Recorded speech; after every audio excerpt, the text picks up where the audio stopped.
Hello YouTube family, welcome back to the channel. I am back with yet another video. So आज है Saturday और अपने निकल रहे हैं अपने एक और राइड के लिए। राइड तो नहीं बट एक्चुअली बाइक की सर्विस करवानी है, उसके लिए निकल रहे हैं अहमदाबाद। तो बाकी की बातें आपसे करते हैं सीधा बाइक पे। सो दोस्तों, अपने ओडो की रीडिंग है 1056। तो अभी अपने यहाँ से निकले हैं, मैंने ट्रिप ज़ीरो कर ली है। अपने को जाना है अहमदाबाद शोरूम। सनराइज़ हो चुका है, टाइम हो रहा है 7:41। मैंने सोचा था 7:30 बजे तक निकल जाऊंगा बट थोड़ा लेट हो गया। बट कोई बात नहीं, रिकॉर्डिंग हो रही है कि नहीं हो रही है चेक कर लीजिए एक बार। नो आइडिया, कुछ पता नहीं चल रहा धूप में। तो अभी आप लोग देख सकते हो कि यार बाइक बहुत ज़्यादा गंदी है, और नॉर्मली नहीं तो मैं इतनी गंदी बाइक रखता नहीं हूँ। बट एक रीज़न था इस बाइक को इतना गंदा रखने का। ये बाइक को गंदा रखने का रीज़न ये है कि भाई अपने को ये भी पता करना था कि इन केस अगर कुछ भी लीकेज होता है बाइक में, या स्पिलेज है बाइक में, या कुछ कोई स्क्रू या कोई नट ढीला वीला हो जा रहा है, तो वो क्या होता है कि अगर आपने बहुत साफ़ रखी है बाइक तो आपको पता नहीं चलेगा अनटिल एंड अनलेस वो स्क्रू या नट गिर नहीं जाता, या वो स्लिप, वो जो स्पिलेज है या ऑयल लीकेज है वो आपको पता नहीं चलेगा। क्योंकि मैंने बीच में शाफ्ट में जो एक्सेल है पीछे वाला, उसमें से थोड़ा सा ऑयल सीपेज था या ऑयल स्पिलेज था, बट बहुत माइनर था, बहुत ही माइनर था। और मैंने जैसे ही वो मेरे को स्पिलेज दिखा था तो मैंने फ़ोन कर दिया था सर्विस स्टेशन पे अहमदाबाद, पता करा था। और इनके जो सर्विस मैनेजर है लव, उनसे मैंने बात करी थी तो वो बोल रहे थे कि कोई प्रॉब्लम नहीं है, बट अगर कुछ ऐसा मेजर होगा तो will see it in first service. तो उसके बाद से स्पिलेज तो दिखा नहीं मेरे को, बट स्टिल वो सारी चीज़ें आपको पता चल जाती हैं। तो इसलिए अगर आप नई बाइक ले रहे हो तो जस्ट सजेशन कि भाई बाइक को ज़्यादा धो मत, थोड़ा गंदी रहने दो। उससे क्या होगा कि अगर कुछ भी स्पिलेज ऐसा और या अगर नट वर्ट ढीले होते हैं तो वो आपको पता चल जाएंगे। तो बस विद दिस नोट हम लोग यहाँ से अब हाईवे पकड़ लेंगे। अगेन हाईवे पे तो कुछ ऐसा दिखाने वाला होता नहीं है। तो पेट्रोल भी अपने पास है, रेंज दिखा रहा है 324 किलोमीटर्स की। तो अपने को अगर सब सही रहा तो आना जाना भी हो जाएगा इसी में, बट शायद पेट्रोल भरवाना पड़ेगा रास्ते में वापस आते हुए। तो बस अभी यहाँ से निकल गए हैं, टाइम 7:44, टेम्परेचर 24 डिग्रीज़। अभी तो प्लेजेंट है बट धीरे धीरे गर्मी बढ़ती जा रही है। तो आज अपने साथ और तो कोई राइड कर नहीं रहा, मैं अकेला ही जा रहा हूँ। नहीं तो नॉर्मली ऐसा कभी हुआ नहीं है कि भाई मैं सर्विस वर्विस के लिए जा रहा हूँ और मेरे साथ कोई ना कोई तो होता ही था। उनकी राइड हो जाती थी और अपनी सर्विस हो जाती थी, या कि उनकी सर्विस हो और अपनी राइड हो जाती थी, तो ऐसा था। बट मेहुल भाई गए हुए हैं बाहर काम से, एमजे भाई भी बाहर हैं काम से, और अपना प्रणव बीमार था। इवन मैंने खुद ने बहुत टाइम बाद वीडियो डाल रहा हूँ, मैं भी बीमार हो गया था।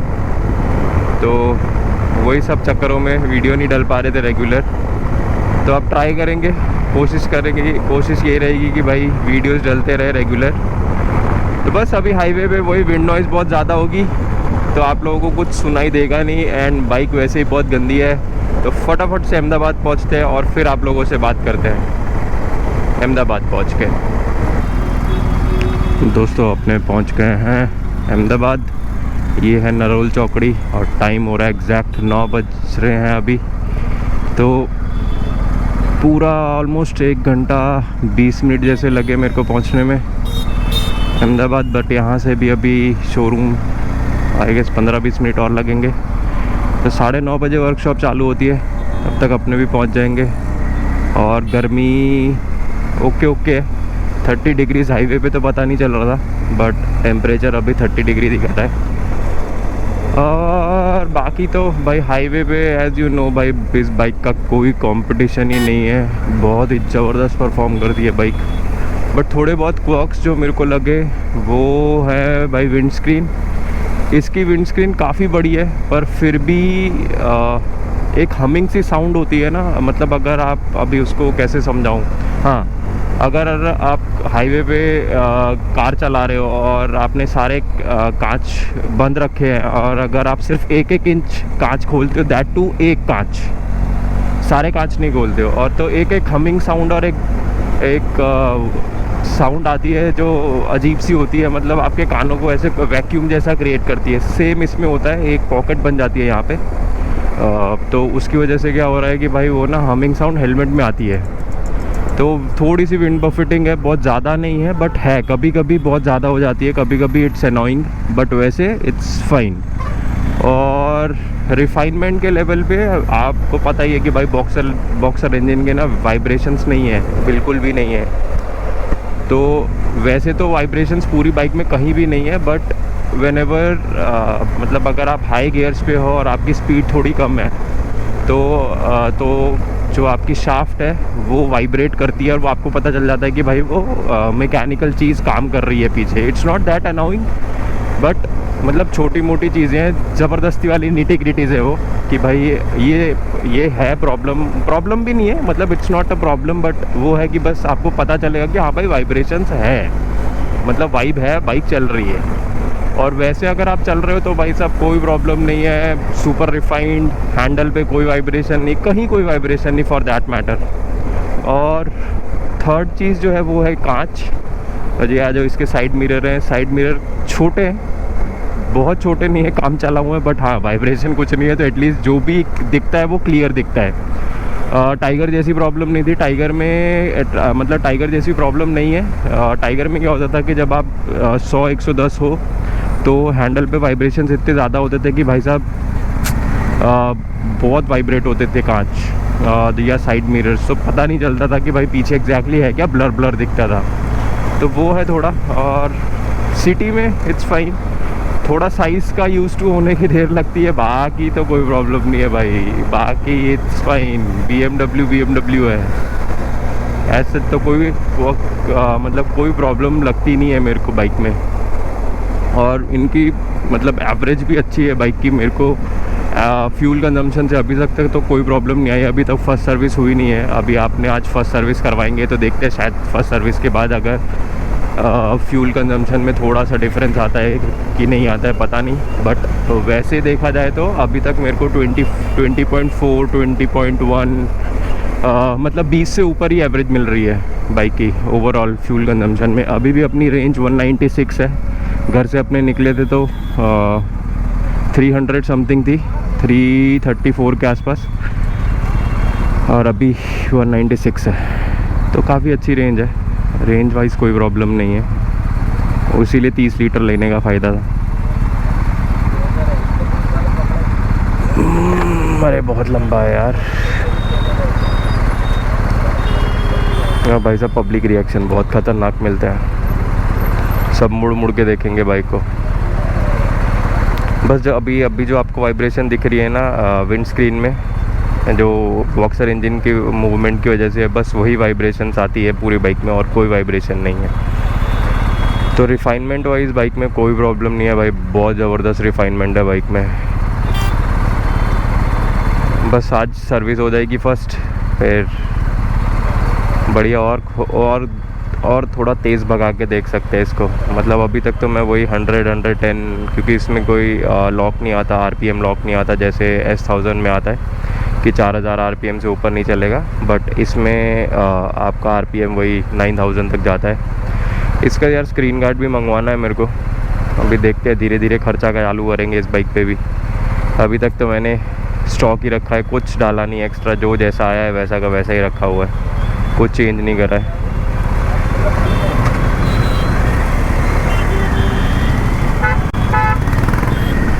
इसके बहुत सारे फीचर्स हैं, बनाएंगे उस पर वीडियो हम लोग कभी। ऐसे यार वीडियोस का तो कब से सोच रहा हूँ कि मेरे को बनानी है कि भाई साहब वाया बॉट बीमर, वो भी 1250 इंस्टेड ऑफ 1300, बट वो वीडियो पता नहीं कब बनाऊँगा मैं, बनाने का मौका ही नहीं मिल रहा मेरे को। बनाता हूँ मैंने, एक्चुअली मेरे दिमाग में ना बहुत प्यारा सा आइडिया है उस वीडियो को बनाने का, कि मेरे को एग्जैक्ट कैसी लोकेशन चाहिए, क्या है, कैसे होना चाहिए, तो वो पूरा है दिमाग में, बट अभी वो एग्जीक्यूट कब होगा पता नहीं। तो देखते हैं, एज सच फिल्टरिंग में भी कोई प्रॉब्लम नहीं है। एक बार आपको बाइक के साइज़ का अंदाज़ा आ जाएगा ना, और आप थोड़ा यूज्ड हो जाओगे बाइक के, तो it doesn't make you feel कि भाई बहुत बड़ी बाइक चला रहे हो आप। तो वो एक प्लस पॉइंट है बीमर का इस बाइक के लिए। मतलब hats off to German engineering भाई, बहुत ज़बरदस्त इंजीनियरिंग करते साले। तो बस अभी यहाँ से थोड़ा सा और बचा है आई गेस, 5-10 किलोमीटर होगा और वर्कशॉप। तो पहुँचते हैं वर्कशॉप, फिर मिलते हैं आप लोगों से सीधा। तो दोस्तों अपने पहुँच गए हैं वर्कशॉप, शोरूम पहुँच गए। मैं थोड़ा तेज़ निकल गया था, आगे चला जाता मैं। और ये खड़ा भाई नई नई गाड़ियाँ। और एक बेस्ट चीज़ जो मेरे को लगती है ना शाफ्ट की, भाई टायर गंदे नहीं होते। नहीं तो जो चेन के लूप की वजह से जो टायर गंदे होते थे ना, वो बहुत अजीब से और गंदे लगते हैं। तो जो मैं आपको बता रहा था ना, जो थोड़ा सा लीकेज हुआ था वो हुआ था यहाँ से, और ड्रॉप गिरा हुआ था एलॉय पे या अपने रिम पे। तो मेरे को पता चला कि भाई स्लिपेज है या स्पिलेज है, सॉरी। तो बस अभी फ़ोन करता हूँ लव भाई को, देखते हैं क्या सीन है। 9:30 का टाइम है वैसे तो, बट फ़ोन करके देखता हूँ उनको। तो मिलते हैं आपसे दूसरा कैमरा एंगल पे अब। One eternity later. सो दोस्तों बाइक की हो गई है सर्विस, वॉशिंग सब हो गई है। बिल कुछ बना है 11,000। आपको सारा का सारा बिलिंग अमाउंट क्या कहाँ कैसे हुआ है वो सब मैं बताता हूँ घर जाके आराम से, कि भाई क्या है और ये क्या डाला है ये भी पूछ लेता हूँ। ये कुछ तो निकाले हैं इन्होंने स्क्रूज, पूछ लेते हैं कि क्या है। अभी गेट पास लेकर आ रहे हैं अक्षय भाई। हाँ, अभी नंबर प्लेट फिटिंग नहीं हुई है, वो क्या बोलते हैं, जो फ्रेम जो लगाना था वो नहीं है, तो इसकी वजह से नंबर प्लेट फिटिंग नहीं करवाई है। बट आगे अभी बीच में आएंगे वो लोग वहाँ पे, तो नंबर प्लेट फिट तब करवा लेंगे। ये स्क्रू पड़े हैं, ये क्या है? ये रखे नंबर प्लेट के लिए। अच्छा, वो आएगा ना फ्रेम। ओके, ठीक है ठीक है ठीक है ठीक है।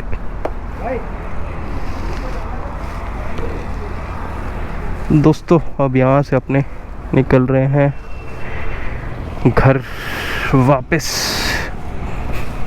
4 दिन बाद एक मेल आएगा सर। डन, ठीक है। लगे तो नो भाई का नंबर है। हाँ मेरा अपना आ जाएगा। आ गया मेरे पास नंबर। मेरे को सिर्फ एक चीज़ जो देखनी थी वो ये थी।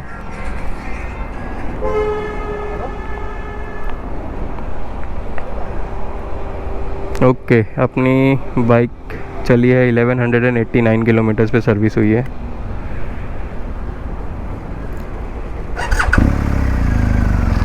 डन है। अभी भी घर तो पहुंच जाऊंगा मैं। 164 किलोमीटर्स की रेंज दिखा रहा है मेरे को, और अपने को शोरूम पड़ता है 133 किलोमीटर्स। परफेक्ट, डन है। चलो अक्षय भाई मिलते हैं, थैंक यू। डन। तो अभी ब्लूटूथ, अरे सेना ऑन कर लूँ। फ़ोन कनेक्ट हो गया है, सेना भी कनेक्ट हो गया। तो अब यहाँ से अपने निकल रहे हैं घर के लिए।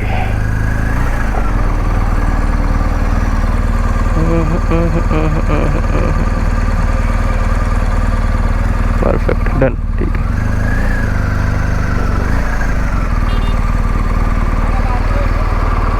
ठीक है, 1 पर ही है। ओके, तो अहमदाबाद को टाटा बाय बाय बोलने का टाइम।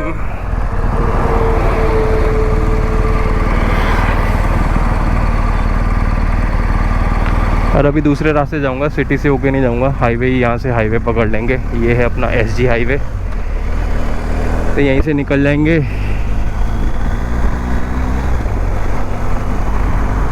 और एक दो चीज़ें जो मेरे को देखनी थी वो यही था कि भाई इंजन ऑयल लेवल जो है वो ओके नहीं होके आता। जैसे आप देख रहे हो कि सब ओके है, चेक में ओके लिख के आ गया है, बट इंजन ऑयल का लेवल का ओके लिख के नहीं आता वहाँ पे कुछ भी। विच इज़ मैंशनड एज कि भाई इन्होंने बोला, लव भाई जो यहाँ के सर्विस मैनेजर है वो बोल रहे थे कि कोई प्रॉब्लम नहीं आती है। एंड अपनी सर्विस जो अब आगे नेक्स्ट सर्विस की जो अपॉइंटमेंट आने वाली है वो आएगी 15 मार्च 2026 9,998 किलोमीटर्स के बाद वो सर्विस करवानी है अपने को। तो अब अपने निकल चुके हैं, बढ़िया सर्विस हो गई बाइक की। तो अब जा रहे हैं हम घर। तो अगेन वही हाईवे है। मैं घर पहुंच के आप लोगों को बताता हूं कि भाई एग्जैक्टली बिल में क्या क्या ऐड हुआ, क्या क्या हुआ है फर्स्ट सर्विस में, और कुछ जो भी थोड़ी मोटी निटी-ग्रिटीज़ हैं वो सब मैं आपको सारी डिटेल्स आगे बताता हूँ। या फिर कहीं रुकता हूँ खाने वाने के लिए, क्योंकि टाइम हो रहा है 12:40 और टेम्परेचर इज़ 36 डिग्रीज़। तो अगर आगे कहीं रुकूंगा तो आप लोग से मिलता हूँ वहाँ पे। दोस्तों अपने पहुँच गए हैं बड़ौदा। टाइम हो रहा है 2:41। सो बीच में मैं रुका ही नहीं, बस पानी पिया था। अभी खाना ऑर्डर कर दिया है मैंने सीधा घर पे ही। तो बस अभी यहाँ से घर आई गेस 2-3 किलोमीटर और बचा है, तो घर पहुँचते हैं। फिर आप लोगों को बताता हूँ कि भाई क्या क्या खर्चे हुए हैं, क्या क्या चेंज हुआ अपनी इंडिया की लास्ट 1250 GSA वे। सो उस पर भी वीडियो बनाऊँगा मैं कि भाई अपने ने क्यों ली और क्यों 1250 ली, 1300 नहीं ली, जबकि 1300 का ऑप्शन भी था अपने पास। बट वो एक अनदर दूसरी वीडियो का पूरा कंटेंट है वो, तो किसी दूसरी वीडियो में बनाऊंगा मैं वो कि प्रॉपर रीज़न के साथ कि भाई क्यों 1250 ली गई, 1300 नहीं लिया। तो बस अभी यहाँ से घर 2-3 किलोमीटर बचा है, तो अभी सीधा घर पहुँचते हैं फटाफट। फिर आप लोगों से मिलते हैं घर पे बिल डिस्क्रिप्शन के साथ। सो दोस्तों घर पहुँच गया हूँ। अभी नहाया धोया नहीं हूँ, हालत है नहीं वैसी, अभी नहाता हूँ थोड़ी देर में। तो ये अपना बिल तो आ गया है। तो अभी मैं आपको एक एक करके बताता हूँ कि भाई एग्जैक्टली जो हमारा बिल बना है 11,772 रुपीज़ का, उसका ब्रेकअप क्या है, क्या क्या फर्स्ट सर्विस में इन्होंने करा है, और कितने कितने का पड़ा है अपने को वो प्राइस, या फिर वो पार्ट जो चेंज हुआ है वो कितने का पड़ा है। तो अभी मैं आपको दिखाता हूँ। तो दोस्तों ये रहा अपना बिल, और अगर आप देखोगे तो ये जो पहला है ये है अपना रेयर नंबर प्लेट, जो अभी नंबर प्लेट तो लगी नहीं है बट उसको लगाने के लिए एक लाइसेंस प्लेट, सी क्लिप नट, बॉडी स्क्रू, तो 6 बॉडी स्क्रूज और एक सी क्लिप नट और एक अपना लाइसेंस प्लेट होल्डर। तो अगर आप प्राइस देखोगे तो सी क्लिप नट ही जो 5 डले हैं वो टोटल प्राइस 809 रुपये, 161 रुपीज़ की लाइसेंस प्लेट का जो बैक प्लेट जैसी थी वो, और अपना बॉडी जो स्क्रूज है वो 82 + 53 दैट इज़ 155 रुपीज़ के सिर्फ अपने पास स्क्रूज है, राइट। और फिर अगर आप दूसरा देखोगे तो है oil change in the engine with a filter. तो ऑयल फिल्टर अपने को पड़ा 1650 रुपये का, गास्केट रिंग पड़ी 46 रुपीज़ की, BMW का जो 5W40 इंजन ऑयल है वो पड़ा है कुछ अराउंड 3600 या 3700 ऑलमोस्ट। और ये जो आप देख रहे हो ये है अपनी लेबर। तो लेबर जो मेरे को इंजन ऑयल चेंज करने की पड़ी है वो पड़ी है 381 रुपीज़ की। और उसके बाद ये जो आप देख रहे हो oil change in rear angular gear box, that is shaft में भी उन्होंने खोल के ग्रीसिंग और उसका जो गियर ऑयल है वो डाला है। तो इन टोटल अपना जो उसकी गास्केट रिंग, अपना जो शाफ्ट है उसकी गास्केट रिंग, ओ रिंग और ये सब भी पड़ी है। तो जो गास्केट रिंग पड़ी वो 120 रुपीज़ की पड़ी। ऑयल चेंज का जो लेबर है, ये FRU जो लिखा है वो लेबर है, तो लेबर कुछ 381 रुपीज़। और ओरिंग जो पड़ी है वो पड़ी है 88.98 रुपीज़ की, या ऑलमोस्ट 89 रुपीज़ की। और गियर ऑयल जो जाता है पीछे इसमें शाफ्ट में वो 0.2 दैट इज़ 200 ml जाता है, 200 ml का कॉस्टिंग पड़ी है 968 रुपीज़। तो अपना टोटल अमाउंट जो बना है वो बना है 11,772। उसमें लेबर चार्ज जो पड़ा वो पड़ा 2286, और सम ऑफ पार्ट्स जो पार्ट्स का पड़ा है दैट टू, अगर मैं उसमें से ये सब माइनस कर दूँ तो आई गेस ऑलमोस्ट 1000 रुपये और कम हो जाएंगे। ये ऑलमोस्ट 1000 रुपये नंबर प्लेट। तो अगर ऐसे देखा जाए तो ऑलमोस्ट नहीं तो भी तो I guess 1% of my on road price of bike. तो 1% भी नहीं, 1% से भी कम है वैसे अगर देखा जाए तो। मतलब अगर मेरे को बाइक 27-28 लाख की भी पड़ी है तो उसका 1% 27-28 हज़ार रुपये होता है, जबकि उसका भी तो 0.5% के आसपास of the on road cost आपकी फर्स्ट सर्विस की कॉस्ट बनती है, विच इज़ ठीक है। मतलब अब हाथी खरीदे हैं तो भाई हाथी पालने भी पड़ेंगे, तो उसमें कोई इतना बड़ी वो चीज़ है नहीं। तो ये जो यूट्यूबर्स आपको बेवकूफ़ बनाते कि भाई महंगा फटका है या BMW की महंगी सर्विस, पहले मेरे को भी ये लगता था कि भाई BMW है तो ऑब्वियसली सर्विस महंगी होगी, but it at par with other competition. Triumph की सर्विस भी ऑलमोस्ट इतनी की होती थी, तो इतना कुछ ज़्यादा है नहीं। तो ये थी अपनी फर्स्ट सर्विस की, बीमर की फर्स्ट सर्विस की वीडियो। आई होप आप लोग को इस वीडियो में मजा आया होगा। अगर आप लोग को इस वीडियो में मजा आया तो आप लोग को पता है कि आप लोग को क्या करना है, लाइक शेयर और सब्सक्राइब करना ना भूले गाइस, सपोर्ट करना, सब्सक्राइब करें चैनल को। फिर मिलते हैं ऐसे ही किसी और वीडियो में। Till next time, ride safe guys.